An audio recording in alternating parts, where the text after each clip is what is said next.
Mendelian genetics provides clean categories, smooth or wrinkled peas, the presence or absence of a disease. But most physical characteristics, human height, crop yield, blood pressure, do not fit into discrete boxes. They exist on a continuous spectrum. Biologists call these quantitative traits. The attempt to measure this continuous variation began in the late 19th century. Sir Francis Galton tracked the inheritance of human height and noticed a specific pattern. Tall parents generally had tall children, but those offspring tended to be shorter than their parents, shifting closer to the population average.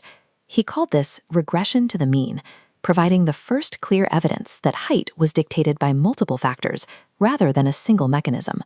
The mathematical proof for this observation arrived in 1918 with Ronald Fisher. He demonstrated that a perfectly continuous distribution of traits could be generated using strictly Mendelian rules, provided the trait was controlled by many different genes simultaneously. This is polygenic inheritance.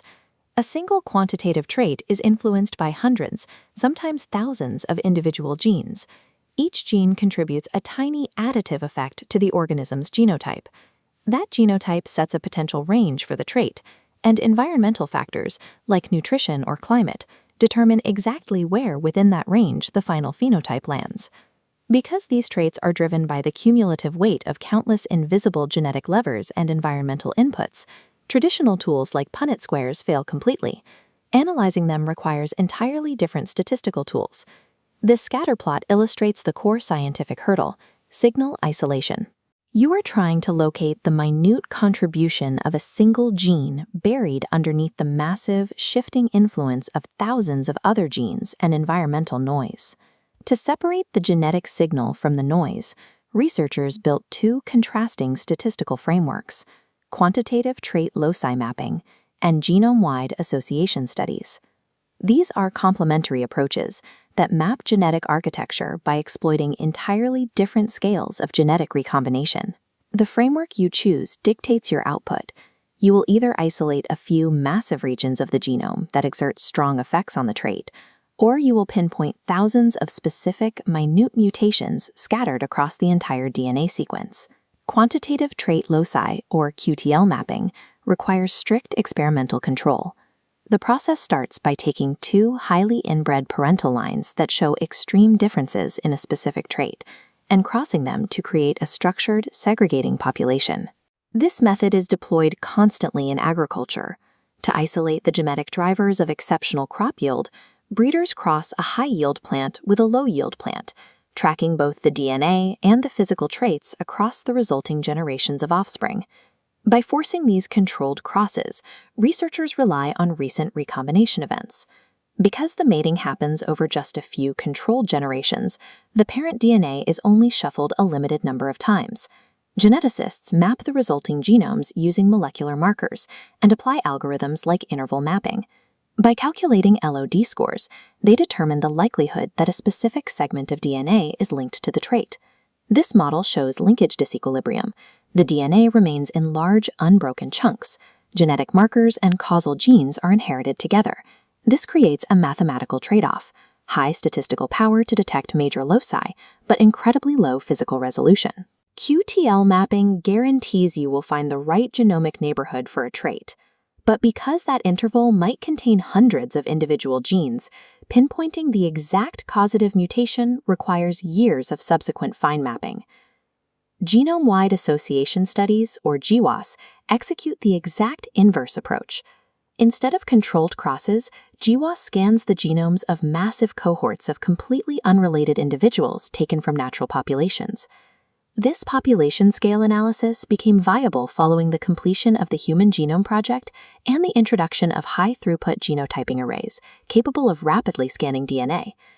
By utilizing natural populations, GWAS leverages thousands of generations of historical recombination.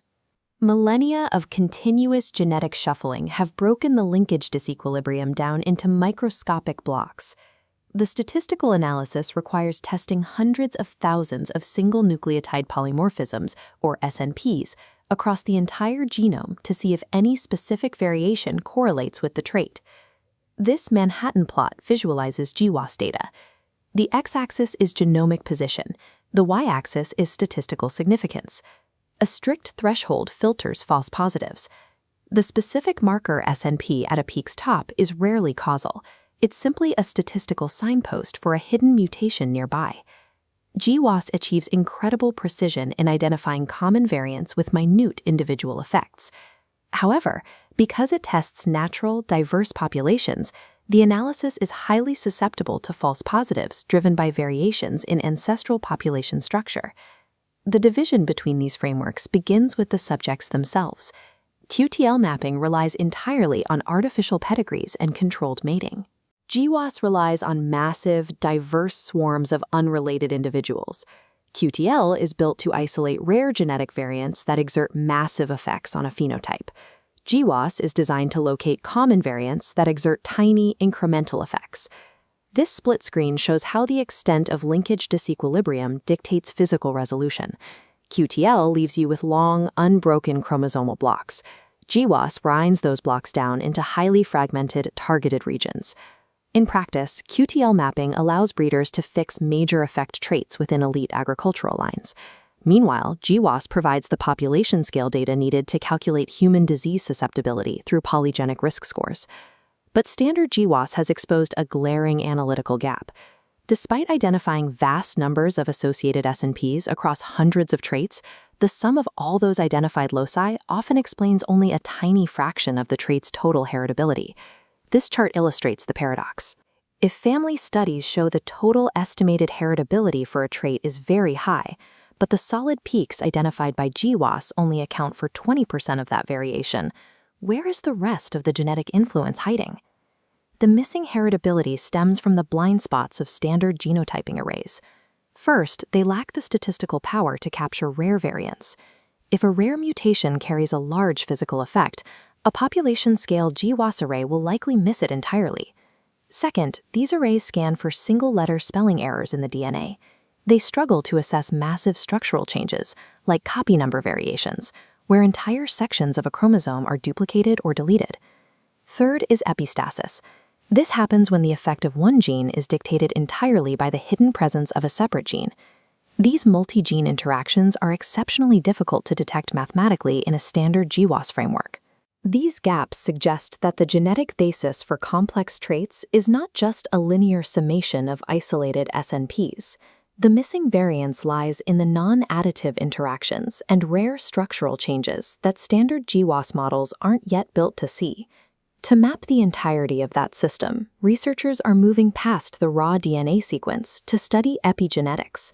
This is a layer of heritable information that dictates gene expression completely independent of the underlying ATCG sequence.